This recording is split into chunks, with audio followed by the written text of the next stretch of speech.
Hello from Gardening at Douentza here in Ireland, and this is a video about a shrub that is the most fantastically scented thing in the world, and it's perfuming my garden at the moment to an absolutely amazing extent. So come with me into the garden here in early July.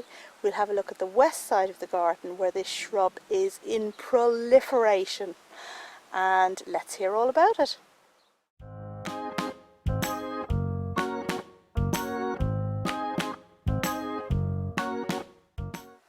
And you're very welcome to my garden, Douentza Garden, here in Wexford, Ireland, in early July. I think it's the 4th of July today, and we're going to take a little look around this section of the garden because the scent is absolutely to die for at the moment. And it is mostly down to one shrub, but we'll have a look out for other stuff that's scented. Now, for anybody who watches my videos, can you imagine for a moment that I'm standing with my back against the patio doors in the kitchen, and this is the view that you can see out of that door if it's not too covered with orchids and other house plants. And we're walking now into the garden, and we are going to take a look over this side here where the scents are coming from, and oh my goodness, it is absolutely amazing. Well, the garden really has a high summer feel to it at the moment, and I think the neighbours are feeling the same way, because in the background to this video you're going to hear whoops and yells because they're playing football next door, so just bear with me as that goes around. Okay, so we have walked up there. Down there is the house with the patio doors I just spoke about, and we have walked up here and we're in what I call the west part of the garden. And the first thing that you notice coming in is this fantastic rose. Now this rose is called Céleste, and it's an alba rose. A once-off flower. It's not a repeat flower like the modern hybrid teas. So when it's in flower, you really have to enjoy it to the full. It's just at the end of its flowering stretch at the moment, but the scent is absolutely to die for. And, well, it's just so wonderful. Really, really wonderful. Now, personally, I'm not a big grower of roses. I find them quite difficult to manage, and personally I don't think they earn their place in the garden because I really just don't like the foliage and the thorns and the fact that you have to feed them. But this rose is relatively low maintenance. Her only disadvantage is that she gets big and straggly, and you do have to prop her up, kind of strut her up. And I don't know if I stand back here if you can see the fact that she's actually tied up there to a post behind, so that really is a drawback. But when she's in flower, she is absolutely fantastic. So you might think that I'm feeling a bit sad because the rose is going over, but not a bit of it, because right behind her we have a fantastic display of mock oranges, of Philadelphus, and look at them. This year I cannot believe how amazing they are. Now this area here is where I have my little pond, and you can tell we've had a very hot summer with not a lot of rain by the fact that the pond level is quite low. And over here we have Lobelia bridgesii, which is just coming into flower. But the Philadelphus directly behind that is absolutely amazing at the moment.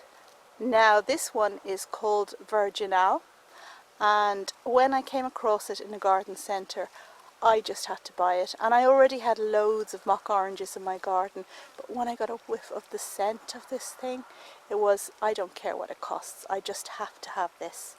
And I planted it, and really it is amazing, amazingly scented. And I'm just giving you a view here of the fantastic display I have this year. it's very hard even to see the leaves. There are so many blooms covering every bit of wood and every bit of leaf that it's an absolute magnificent display. And anybody who doesn't know mock orange and has a garden, this is an amazing shrub that every garden should have. This here is a second mock orange. It's not the virginal one, and you can tell because the flowers really are quite different to the ones we just looked at. Unfortunately, I don't have a name for it, I don't have an ID.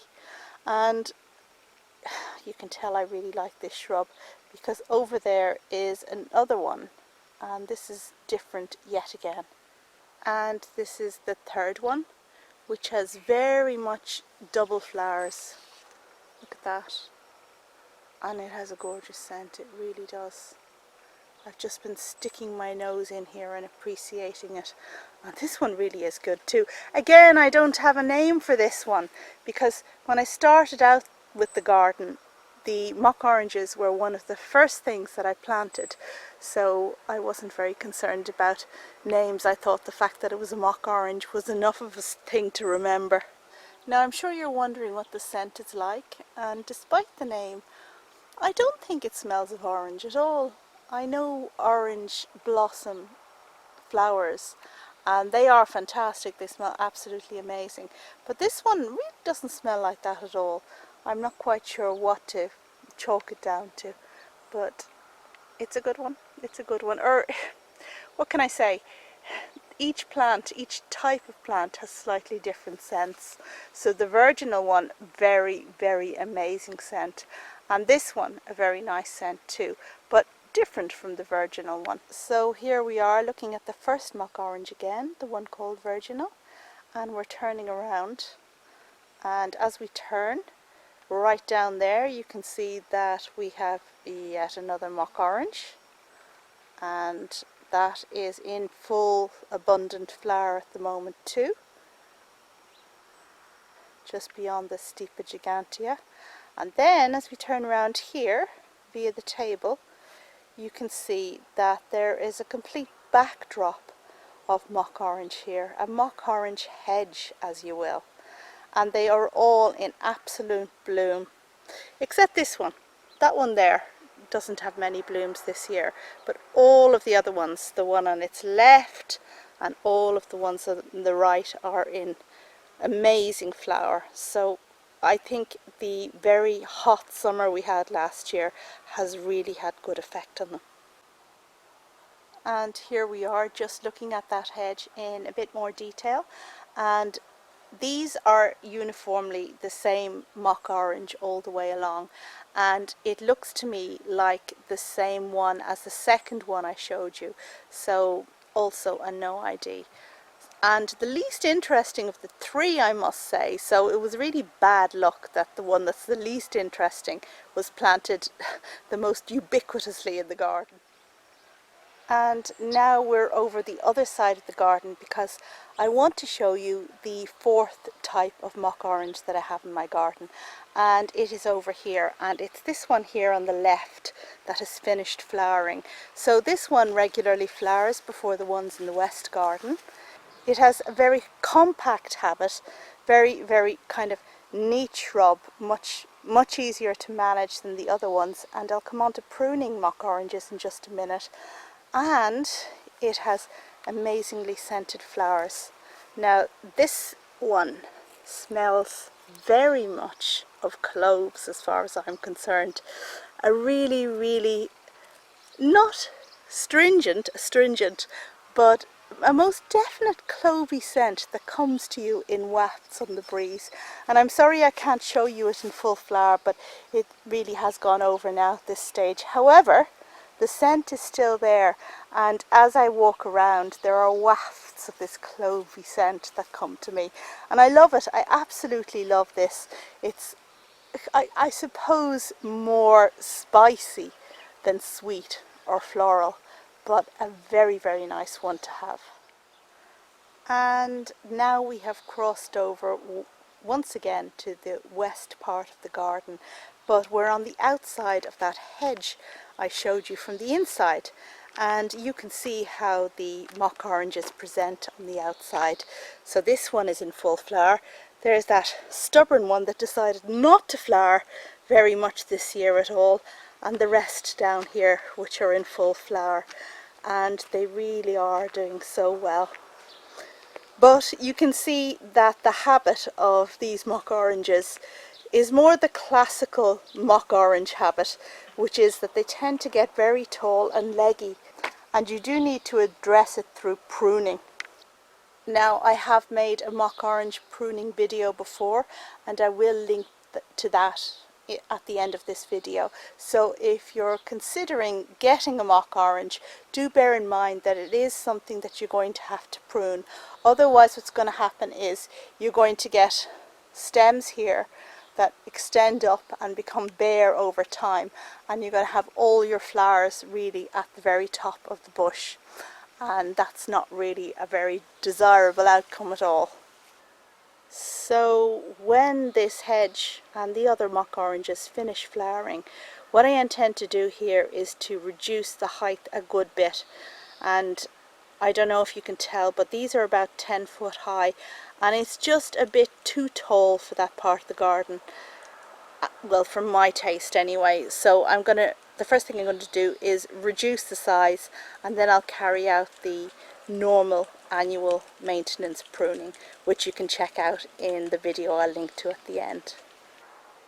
But let's not talk about pruning this beauty back now when it's looking so amazing at the moment, and when it's pumping this heady scent around the garden. I just wish I had an open day now that people could come and have a look at it, but my next one is a couple of weeks off, and I imagine that the mock oranges will have gone over. In fact, I know they will have gone over by that stage. So, well, me, my family and our guests are the only ones who are going to appreciate it and enjoy it to the full. But that's okay. We plant gardens for ourselves and our loved ones, really, not for other people to come. Of course, it's very nice when other people come, but it's not the main reason for planting a garden in the first place. And here I am again, eyeing up this mock orange, this Philadelphus Virginal, it being my favourite, just to kind of round up the video. And you can see I have used these ones here at the back of the border. It's a tall shrub and it lends itself very well to that sort of thing. Okay, well, thank you very much for listening to this video about the mock orange. I hope you liked it, and if you have a garden and haven't yet grown a mock orange, perhaps you'll feel inspired to do so, to check it out anyway. Thank you as always for watching, and check back soon for lots more plant and orchid and houseplant and greenhouse and garden videos. Bye for now.